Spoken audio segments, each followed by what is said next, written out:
चलिए शुरुआत करते हैं इस वक्त की सबसे बड़ी दो खबरों के साथ। पहले यह कि आर्यन खान की जमानत पर आज फैसला नहीं आया है और इस पर कल भी सुनवाई होगी। मतलब यह कि आर्यन खान आज की रात भी जेल में ही रहेंगे। और दूसरी इस वक्त की बड़ी खबर यह है कि ड्रग्स केस की जांच कर रहे एनसीबी के जोनल डायरेक्टर समीर वानखेड़े के खिलाफ लगे आरोपों की जांच के लिए विजिलेंस की 5 सदस्यीय टीम कल दिल्ली से मुंबई के लिए रवाना होगी। तो इस वक्त की ये दो बड़ी खबरें हैं। पहली कि आर्यन खान को आज भी जमानत नहीं मिली और सुनवाई अब कल दोपहर 2:30 बजे होगी। बॉम्बे हाईकोर्ट में आज उनकी दलील पेश कर रहे थे मुकुल रोहतगी, लेकिन आज भी उन्हें जमानत नहीं मिली। अरबाज के पास तो ड्रग बरामद हुआ था, लेकिन आर्यन के पास नहीं हुआ था। लेकिन जो धाराएं हैं वो सेम लगाई गई हैं। इसको लेकर जज की तरफ से क्या कहा गया? बिल्कुल, अभी जज के हिसाब से कुछ कहा नहीं गया हुआ है, क्योंकि अभी सिर्फ आर्ग्यूमेंट्स पेश हुई है। अभी इसके ऊपर जज का बोलना भी बाकी है। आज कोणाकोणाचे युक्तिवाद कोर्टामध्ये झाले आणि काशिफ साहेब आज कोणाकोणाच्या आरोपींच्या नहीं, ये उनका ऐसी बात नहीं है। ये एडमिटेड फैक्ट है। उनके वकीलों ने भी कोर्ट में यही बोला है कि वो दोनों दोस्त हैं। चलिए अब सीधा चलते हैं हमारे संवाददाता मृत्युंजय के पास, जो बॉम्बे हाईकोर्ट से हमारे साथ जुड़ रहे हैं। मृत्युंजय, आज क्या कुछ हुआ बॉम्बे हाईकोर्ट में? पूरे सिलसिलेवार तरीके से आप बताइए आज की सुनवाई के बारे में। बिल्कुल, देखिए सभी की निगाहें टिकी हुई थी कि आर्यन खान के जमानत अर्जी पर सुनवाई कब होगी। एक लंबे इंतजार के बाद 4:15 पर मुकुल रोहतगी जब खड़े हुए, तब कोर्ट में जो आर्टिकल नंबर है, मैटर नंबर है 57, जो कि आर्यन खान का मामला था जमानत अर्जी की, उसकी सुनवाई शुरू हुई। जो मुकुल रोहतगी ने आज जो पूरी जिरह की, उसे मैं सारांश अगर उसका मैं बताना चाहूँ तो मुख्य बातें उन्होंने क्या कही। मुकुल रोहतगी ने यह कहा कि जो हमारा क्लाइंट है 23 साल का है, ये कैलिफोर्निया में पढ़ा हुआ है और मार्च 2020 को भारत आया था। इसके पास से ना तो कोई ड्रग्स बरामद हुआ है, ना ही इसने ड्रग्स का कंजम्पशन किया है और सबसे महत्वपूर्ण ना ही इसका मेडिकल टेस्ट हुआ है। शॉर्ट और सिंपल में उन्होंने ये कहा कि मेरे क्लाइंट के पास से, यानी आर्यन खान, ना तो किसी प्रकार का उन्होंने ड्रग्स का सेवन किया है, ना किसी प्रकार के खरीद फरोख्त में शामिल है। साथ ही साथ ये भी कहा कि अरबाज मर्चेंट के पास ड्रग्स मिला है। अरबाज मर्चेंट मेरा कोई नौकर नहीं है कि जिस पर मेरा कोई अधिकार है, यानी उस व्यक्ति के पास अगर कुछ मिलता है तो उसका जिम्मेदार मैं कैसे हो सकता हूं, ये सवाल उठाया मुकुल रोहतगी ने। साथ ही साथ व्हाट्सएप चैट जिसका जिक्र बार बार किया जा रहा है, उस पर मुकुल रोहतगी ने कहा कि ये अचित नाम के एक लड़के के साथ में चैट है, जो कि कॉलेज पढ़ने वाला लड़का है। इस मामले में वो भी गिरफ्तार हुआ है, जिसे पेडलर कहा गया है। अचित कुमार के साथ पोकर नाम के जो गेम है, ऑनलाइन गेम है, उसके संदर्भ में बातचीत हुई है, चैट हुआ है। ये एक आज पूरे कोर्ट में प्रक्रिया चली और इसके बाद में जब मामला आया आर्टिकल मैटर नंबर 59 का, जो कि मुनमुन धमेचा का है, उसकी सुनवाई चल रही थी, जिसके बाद ये तय हुआ कि आज का समय खत्म हो चुका है, कल इस मामले को जहां खत्म हो रहा है यहां से हम कंटिन्यू करेंगे। लेकिन इस बीच सबसे महत्वपूर्ण है, जो बड़ी खबर है, 20 लोगों को इस ड्रग्स केस मामले में गिरफ्तार किया गया है। लेकिन सबसे चौंकाने वाली बात है कि आज ही के समय, जब एक समय आर्यन खान का मामला चल रहा था, 2 आरोपियों को जमानत मिल गई है। ये 2 आरोपी कौन है जिनको जमानत मिल गई, इस पर ज्यादा जानकारी के लिए मेरे सहयोगी सूरज है। सूरज, बताएं, 2 आरोपी, चूंकि एनसीबी का ये कॉन्स्पिरेसी है, सब एक साथ है, एक समूह है, तो ये 2 को बेल कैसे मिल गया? कौन है ये 2? जी, इसमें से जो पहला आरोपी है मनीष राजगरिया, उसे जमानत मिल गई है। वो एक बड़ा बिजनेसमैन है और बताया जाता है कि वो अपने ट्रिप पर थे और गोवा से मुंबई आ रहे थे, उस वक्त उन्हें पकड़ा। एनसीबी ने अपने पंचनामा में लिखा है कि इनके पास से कुछ नहीं मिला, लेकिन बताया जाता है कि एक सिक्योरिटी गार्ड, जो उनके वकील हैं अजय दुबे, उनसे बात हुई, एक सिक्योरिटी गार्ड ने उन्हें ड्रग्स लाकर दिया कि देखिए ये यहाँ पे गिरा हुआ मिला है। इसके बाद मनीष को उसमें गिरफ्तार कर लिया गया, जिसके बाद आज कोर्ट ने ये माना कि मनीष का शायद से रोल नहीं हो सकता है, इसमें और भी इन्वेस्टिगेशन की जरूरत है। कौन है दूसरा एक और पैसेंजर है जिस पर किसी भी तरह का पोजीशन नहीं मिला था, ना कि कंजम्पशन था, उसे गिरफ्तार किया गया था। और जितने भी आरोपी हैं, हर आरोपियों को 29 के तहत बुक किया गया था, हर एक को कॉन्स्पिरेसी का हिस्सा दिखाया गया था। लेकिन ये जो 2 लोगों की जमानत है, इससे ये बात, अब ये इनके एडवोकेट्स कह रहे हैं कि ये सारी चीजें अलग अलग है। देखिए कितनी बड़ी बात है, एनसीबी अब तक ये दावा करते आई थी कि ये कॉन्स्पिरेसी है। इस मामले में 20 लोग गिरफ्तार हुए, इनको एक साजिश के तहत देखना है, लेकिन अब इस मामले में 2 लोगों को जमानत मिल गई है।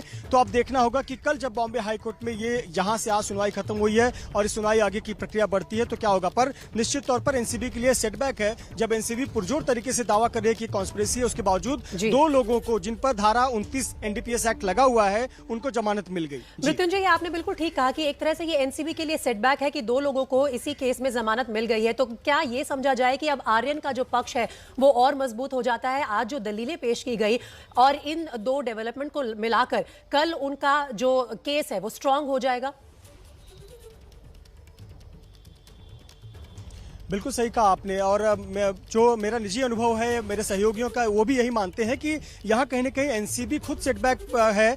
पूरा मामला देखिए, सेशंस कोर्ट में जब आर्यन खान की जमानत अर्जी को नकारा गया था एनसीबी की तरफ से, उनकी दलील यही थी कि इसे सिर्फ आर्यन खान का केस मत देखें, उसके पास भले ड्रग्स ना मिला हो, लेकिन ये पूरे एक साजिश का हिस्सा है और इस साजिश में बहुत लोग शामिल हैं। इस शामिल में विदेशी लोग भी शामिल हैं। हमें मिनिस्ट्री ऑफ एक्सटर्नल अफेयर को पत्र लिखा है, उनसे हम जानकारी साझा कर रहे हैं। ये बातें कही थी, लेकिन यहाँ अगर मामला आ जाता है कि 20 में से 2 लोगों को इसी आधार पर जमानत मिल जाती है कि उनका इतना कुछ रोल नहीं है कॉन्स्पिरेसी में, तो यानी कहीं ना कहीं आपका मामला कमजोर पड़ता है। लेकिन साथ ही साथ दलील पे भी ध्यान देनी होगी कि आज बॉम्बे हाई कोर्ट में मुकुल रोहतगी ने कितनी मजबूती से दलील रखी, बहुत पुरजोर तरीके से कहा कि मेरे क्लाइंट के पास 23 साल का लड़का जो अमेरिका से आया है, अमेरिका के कुछ हिस्सों में गांजा लीगल होता है, भारत में भले ही इलीगल है, अवैध है, पर अमेरिका में लीगल होता है। यहाँ पर मार्च 2020 में आया है। जो चैट की बात की जा रही है वो साल 2018-19 के चैट है, यानी 2-3 साल पहले के चैट है। और आज जो लड़के को पकड़ा गया उसने ना तो कंजम्पशन किया है, ना तो उसने सेवन किया है, ना किसी को बेचा है, बल्कि उसके साथ आए हुए दोस्त के पास से बरामद हुआ है। तो इसमें मेरा क्लाइंट यानी आर्यन खान कैसे आरोपी हो सकता है? तो काफी मजबूत दलीलें आज पेश की मुकुल रोहतगी ने,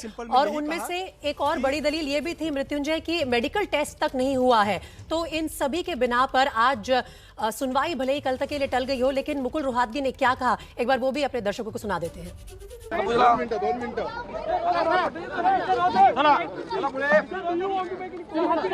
There is no comment. Matter is being heard. It will be heard tomorrow now. That's all. Thank you. तो नो कमेंट्स कहकर ही चले गए और सिर्फ ये बोला कि कल होगी दोबारा से सुनवाई दोपहर 2:30 बजे बॉम्बे हाई कोर्ट में। लेकिन मृत्युंजय मेरे सहयोगी हमें लगातार बॉम्बे हाई कोर्ट से जुड़ी हुई सारी अपडेट्स दे रहे हैं और उनके साथ सूरज ओझा भी हैं। और मृत्युंजय, सबसे बड़ी खबर और सबसे बड़ी पॉजिटिव खबर अगर आर्यन के पक्ष के लिए मानी जाए तो वो ये है कि इस केस से जुड़े 2 लोगों को आज जमानत मिल गई है।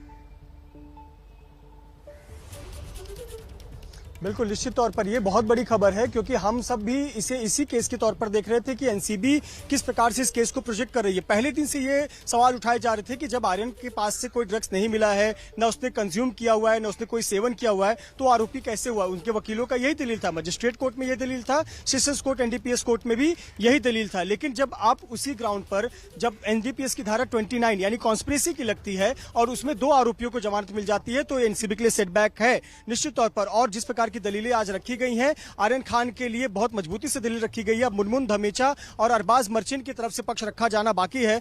सूरज, जिस प्रकार की दलीलें आज रखी गई हैं, किस प्रकार से देखते हैं इसे? कल का दिशा क्या हो सकता है? क्योंकि अब अमित देसाई अपीयर कर रहे हैं मुनमुन धमेचा की ओर से और अरबाज मर्चेंट की तरफ से एजाज अपीयर कर रहे हैं। जी बिल्कुल, आज की सुनवाई में बहुत ही सिंपल सी सुनवाई रखी गई, ना ही ज्यादा कॉम्प्लिकेटेड किया गया। सिंपल सा एक सवाल रखा गया, अगर आप कंजम्पशन की बात कर रहे हैं तो उसकी मेडिकल रिपोर्ट कहाँ है?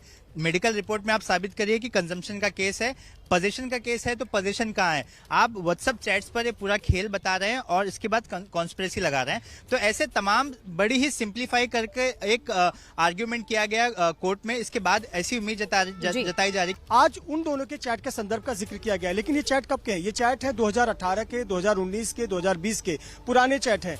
आज अनन्या और आर्यन के चैट का जिक्र नहीं हुआ है। इन दोनों के जो चैट है वो साल 2021 के भी चैट है, 2020 के भी चैट है। लेकिन आज जो अचित कुमार वाला चैट है, जो एक पेडलर है, उसके संदर्भ में है। इस पर उसके वकील, आर्यन के वकीलों का क्या कहना है कि ये पोकर जो ऑनलाइन गेम होता है उसके संबंध में दोनों बातचीत कर रहे हैं। दोनों कॉलेज के एक लड़के हैं, हम उम्र हैं, हम दोस्त हैं, और ये ऑनलाइन गेम के संदर्भ में बातचीत है, ये कोई ड्रग्स के बारे में बातचीत नहीं है। इस प्रकार की दलीलें आर्यन के वकील ने आज कोर्ट में रखी हैं। तो कहीं ना कहीं ये बताने की कोशिश की गई है कि जो चैट है इसका आज के जो क्रूज ड्रग्स केस है इससे सीधा संबंध नहीं है, बहुत पुरानी बात है जिसको जबरन जोड़ा जा रहा है। ठीक है, और मोटा मोटी बात यह भी है कि आर्यन और अनन्या की चैट के बारे में आज कोर्ट में कोई डिस्कशन नहीं हुआ। दोनों ही पक्ष ने इसके सिलसिले में कोई बात नहीं की। लेकिन मृत्युंजय, फिलहाल इस तमाम जानकारी के लिए बहुत बहुत शुक्रिया। दस्तावेज पर नौकरी लेने और धर्म का विवाद भी हो रहा है। वानखेड़े पर आरोप मंत्री नवाब मलिक ने लगाए हैं, जबकि वानखेड़े और उनका परिवार मलिक के आरोपों को खारिज कर रहा है। कुछ देर पहले हमारे सहयोगी अखिलेश आनंद ने उनसे सवाल पूछा तो नवाब मलिक बिना जवाब दिए चले गए। गलत तरीके से फंसाया गया है। अगर एक मंत्री के दामाद को फंसा दिया जाए, सैकड़ों लोगों को साल 2-2 साल जेल में रखा नहीं, कहा यह जा रहा है, एक मिनट नवाब मलिक जी, कहा यह जा रहा है कि उसी का बदला ले रहे हैं। यहाँ पर यह आरोप लगाया जा रहा है कि दरअसल जिस तरीके से आपके दामाद के खिलाफ कार्रवाई की समीर वानखेड़े ने, उसी का यह बदला है। क्यों कार्रवाई की मुझे पता है, न्यायालय ने बताया कि गलत तरीके से मामला लगाया गया। और चीज़ें मैं आपको बता दूं भाई साहब, देखिए लड़ाई है अन्याय के खिलाफ, कोई भी कानून से बड़ा नहीं। पहले दिन मैंने कहा था, ये सही बात लोगों को लगा कि दामाद के लिए कह रहा है। नहीं, बिल्कुल आप सही कह रहे हैं, कानून से बड़ा कोई भी नहीं, कानून से बड़ा कोई भी नहीं, अधिकारी भी कानून से बड़ा नहीं है। पूछ रहा हूं, कुछ व्यक्तिगत नहीं है। फर्जीवाड़ा 1000 करोड़ की वसूली और फर्जीवाड़ा पूरा समाप्त करेंगे। देखिए आगे आगे क्या होगा। धन्यवाद। एक आखिरी सवाल नवाब मलिक जी, 1 मिनट सवालों का जवाब दीजिए ना नवाब मलिक। अच्छा, उन्होंने अपना ईयरफोन हटा दिया है, शायद कुछ ऐसे सवाल हैं जिनका जवाब फिलहाल वो नहीं देना चाहते हैं। तो नवाब मलिक को सवाल का जवाब देने से पहले ही उठ के चले गए। एसआईटी से कराने की मांग की है। नवाब मलिक का महाराष्ट्र के गृह मंत्री से मिले इस सिलसिले में और उन्होंने वहां एसआईटी से इस मुद्दे की जांच कराने की मांग की है। ज़्यादा ही नौकरी मिलना। 2 दिन पहले जो घटनाक्रम थी, हमने कहा था कि एसआईटी के माध्यम से इसकी जांच होनी चाहिए। आज मुख्यमंत्री और गृह मंत्री से मिलने के बाद दोनों लोगों ने पहले भी बैठक की थी और बहुत सारी कंप्लेंट इस विषय को लेकर लोगों ने दाखिल की है। निश्चित रूप से तपास करके उसमें एफआईआर दर्ज होगा, जांच शुरू होगी। मुख्य रूप से गोसावी इसमें जो मुख्य किरदार में है। हमें लगता है एफआईआर दाखिल होने के बाद जब कार्रवाई शुरू होगी तो जो सच्चाई है निश्चित रूप से वो सामने आएगी।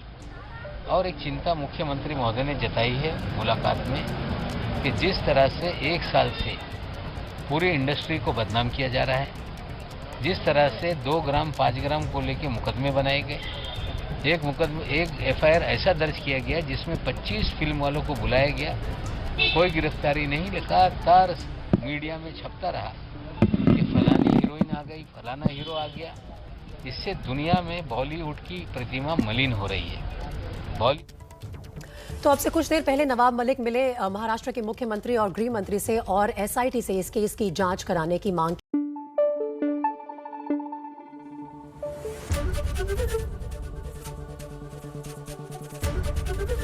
एबीपी न्यूज आपको रखे आगे।